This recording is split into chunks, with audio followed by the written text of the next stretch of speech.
తెలంగాణలో డ్రగ్స్ గంజాయిని ఉక్కుపాదంతో అణచివేస్తామని, ఈ అంశంలో ఎంతటి వారున్నా వదిలిపెట్టబోమని పునరుద్ఘాటించారు.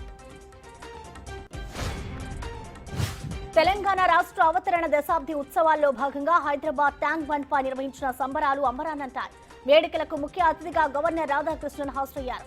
గవర్నర్ తో కలిసి సీఎం రేవంత్ రెడ్డి, రాష్ట్ర మంత్రులు సీఎస్ శాంతికుమారి ట్యాంక్ బండ్ పై ఏర్పాటు చేసిన వివిధ స్టాళ్లను పరిశీలించారు.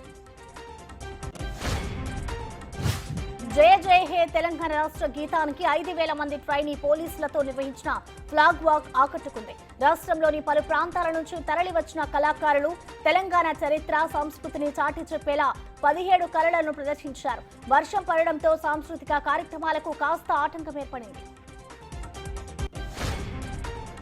10 ఏళ్లలో తెలంగాణ ప్రజలు ఎప్పుడైనా ఇంత సంతోషం చూసారా అని ప్రశ్నించారు కాంగ్రెస్ ఎమ్మెల్యే కోమటిరెడ్డి రాజగోపాల్ రెడ్డి. ఇది కాంగ్రెస్ పార్టీ ఏర్పాటు చేసిన ప్రజా ప్రభుత్వమన్నారు. సోనియమ్మ ఇచ్చిన తెలంగాణ ఇదేనన్నారు. అసలు సుసరైన అభివృద్ధిని మున్ముందు చూస్తారన్నారు కోమటిరెడ్డి.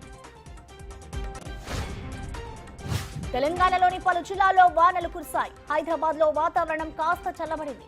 సికింద్రాబాద్, ఉప్పల్, రామంతపూర్, చిలకానగర్, మేడిపల్లి, రాణిగంజ్, సీతాఫల్, బోయినపల్లి ప్రాంతాల్లో వర్షం కురిసింది. సంగారెడ్డి, మహబూబాబాద్, ఖమ్మంలో ఉరుములు మెరుపులతో కూడిన వర్షం కురవగా పలు చోట్ల విద్యుత్కు అంతరాయం ఏర్పడింది. నైరుతి రుతుపవనాలు ఏపీలోకి ప్రవేశించాయి. మరో 2-3 రోజుల్లో రాష్ట్రం అంతటా రుతుపవనాలు విస్తరించేందుకు పరిస్థితులు అనుకూలంగా ఉన్నట్లు వాతావరణ శాఖ తెలిపింది. దక్షిణ కోస్తాంధ్ర, ఉత్తర తమిళనాడు ప్రాంతంలో ఆవర్తనం కొనసాగుతోందని, దీని ప్రభావంతో విస్తారంగా వర్షాలు పడే అవకాశం ఉందని హెచ్చరికలు జారీ చేసింది. ఎన్నికల ఫలితాలు రావడానికి ఇంకా కొన్ని గంటల సమయం మాత్రమే ఉండడంతో పార్టీ నేతలతో పాటు జనంలోనూ ఉత్కంఠ నెలకొంది. ఏపీలో ఎన్నికల ఫలితాలపై దేశం యావత్ ఎదురుచూస్తోంది. ఇప్పటి వరకు వచ్చిన ఎగ్జిట్ పోల్స్ కూటమికి అవకాశం ఉన్నట్లు చెబుతున్నా మరికొన్ని మాత్రం ఫ్యాన్ హవానే కొనసాగుతుందని చెబుతుండటంతో ప్రజలు నరాలు తెగే ఉత్కంఠ మధ్య ఉన్నారు. ఏపీలో ఎన్డీఏ కూటమి అధికారంలోకి వస్తుందని ఇండియా టుడే ఎగ్జిట్ పోల్స్ తేల్చాయి. 98 నుంచి 120 స్థానాల్లో కూటమి గెలుస్తుందని అంచనా వేసింది. వైసీపీ 55 నుంచి 77 స్థానాలకు పరిమితం అవుతుందని తెలిపింది.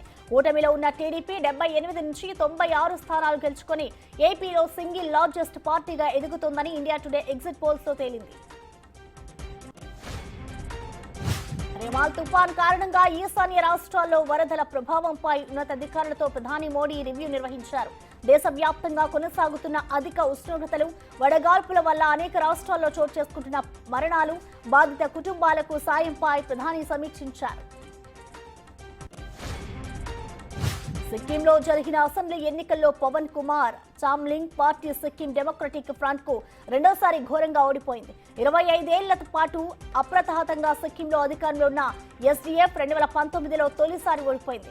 ఈసారైనా సిక్కిం ప్రజలు తమకు మద్దతు ఇస్తారని పవన్ కుమార్ చామ్లింగ్ భావించినా ఓటర్లు మాత్రం కోలుకోలేని దెబ్బ కొట్టారు.